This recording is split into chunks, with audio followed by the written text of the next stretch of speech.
میرے واجب الاحترام، دنیا میں 3 طرح کے لوگ ہیں. دنیا پہ آپ نظر دوڑائے، محاسبہ کرے تو 3 طرح کے لوگ ملیں گے. ایک وہ جو اللہ اور اس کے رسول کو جانتی ہی نہیں ہے. دوسرا وہ جو اللہ اور اس کے رسول کو جانتے ہیں لیکن عمل سے پیچھے ہیں. تیسرا وہ جو الا ماشاء اللہ ہے، یہ اللہ اور اس کے رسول کو بھی جانتے ہیں، اس پر عمل بھی کرنے والے ہیں. پہلے طبقہ وہ جو اللہ کو بھی نہیں مانتا، نبی کو بھی نہیں مانتے، قرآن کو بھی نہیں مانتے، اور ان کی آخرت کے بارے میں کوئی فکر نہیں ہے، وہ ہے کافر.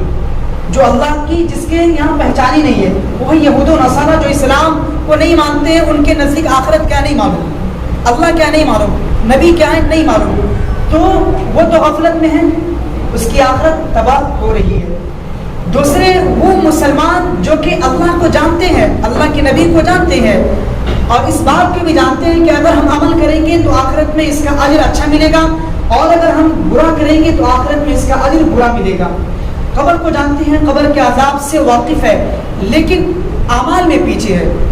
جانتے ہیں سب کچھ لیکن اعمال میں پیچھے ہے. تو وہ کون ہے؟ وہ ایک مسلمان کا ایک طبقہ ہے جو کہ اللہ کو بھی جانتے ہیں، اللہ کے نبی کو بھی جانتے ہیں، ساری چیز کو بھی جانتے ہیں، لیکن عمل میں پیچھے، عمل نہیں کر رہے ہیں. جان تو رہے لیکن عمل نہیں کر رہے ہیں. آپ کو تیسرے وہ لوگ بھی مل جائیں گے جو اللہ کو بھی جانتے ہیں، اللہ کو بھی مانتے ہیں، نبی کو جانتے ہیں، نبی کو مانتے ہیں، اس پر عمل بھی کرتے ہیں. آخرت کا ڈر بھی ان کے اندر ہے. وَأَمَّا مَنْ خَافَ مَقَامَ رَبِّهِ وَنَهَى النَّفْسَ عَنِ الْهَوَىٰ کہ ایک دن ہمیں اللہ کے سامنے کھڑا ہونا ہے، اس بات کا اس کے دل میں ڈر بھی ہے.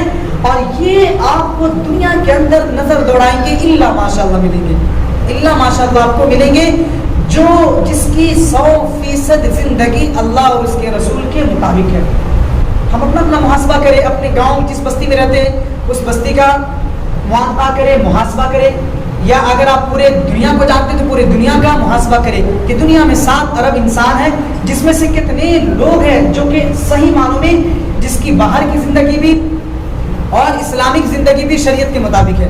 الا ماشاء اللہ آپ اپنے گاؤں میں دیکھیں 400-500 لوگ ہیں، کیا سب شریعت کے پابند ہیں؟ پورے طور پر پابند ہیں؟ الا ماشاء اللہ مجھے تو نظر ہی نہیں آتا، میں خود بھی نہیں اس میں سے، ٹھیک ہے نا. تو ہم میں سے کوئی بھی لوگ ایسا نہیں ہے جو صحیح طریقے سے اللہ اور اس کے رسول کے بتائے ہوئے طریقے کے مطابق زندگی بسر کر رہا ہو. کہیں نہ کہیں اس کی آنکھیں خطا کر رہی ہیں، کہیں اس کے کان گناہ کر رہے ہیں، کہیں زبان سے کچھ ایسی باتیں نکل جاتی ہیں جس سے اس کے اعمال خراب ہو جاتے ہیں. کہیں نہ کہیں ہم ہر چیز یعنی دنیا میں ملوث ہے، ہماری تجارت بھی ہے تو شریعت کے مطابق نہیں ہو رہی ہے. تو بہرحال آخرت ہمارا منزل ہے، آخرت ہماری منزل ہے، لیکن نفس اس کے رکاوٹ ہے.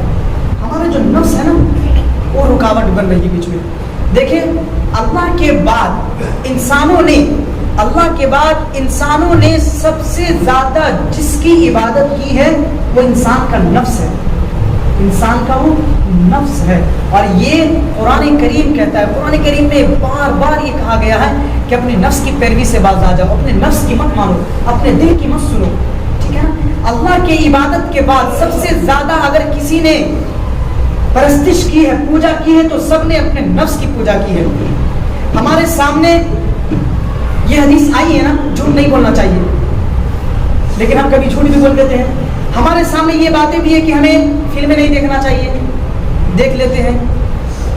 کان سے کسی کی غیبت نہیں سننی چاہیے، گانے نہیں سننے چاہیے، وہ چیز نہیں سننی چاہیے جو قرآن اور حدیث کے خلاف ہے، لیکن سن لیتے ہیں اپنی زبان سے ہر چیز. کہیں نہ کہیں ہم اپنے فائدے کے لیے اللہ اور اس کے رسول کو ناراض کر دیتے ہیں. جہاں پہ ہمیں فائدہ نظر آ رہا ہوتا ہے وہاں پہ ہم جھوٹ بھی بول دیتے ہیں، اور جہاں پہ ہمیں فائدہ نظر نہیں آ رہا ہوتا بلکہ اس میں نقصان ہوتا ہے تو سچ کو چھپا کر کے سچ کو چھپا لیتے ہیں اور کچھ بات نہیں کرتے. بہت ساری ایسی باتیں آتی ہیں زندگی میں، آپ اپنا محاسبہ کریں، معاملہ کریں. تو اللہ کے بعد اگر کسی نے سب سے زیادہ جس کی مانی ہے وہ اپنے نفس کی مانی ہے. سب نے اپنے نفس کی مانی ہے. نفس اللہ کچھ اور کہتا ہے، ہمارا نفس کچھ اور کہتا ہے. ہمارے سامنے حدیث ہے آخرت کی تیاری کر لو، لیکن نفس سماج کو لے کر کے چلنا ہے، سب کو لے کر کے چلنا ہے. شادی بیاہ کو دیکھ لیجئے، اپنے آپ کو دیکھ لیجئے کہ ہمارے پوری جسم پہ اسلام نافذ ہے. ہمارا ماننا ہے کہ ہم پوری دنیا میں اسلام کو نافذ نہیں کر سکتے ہیں.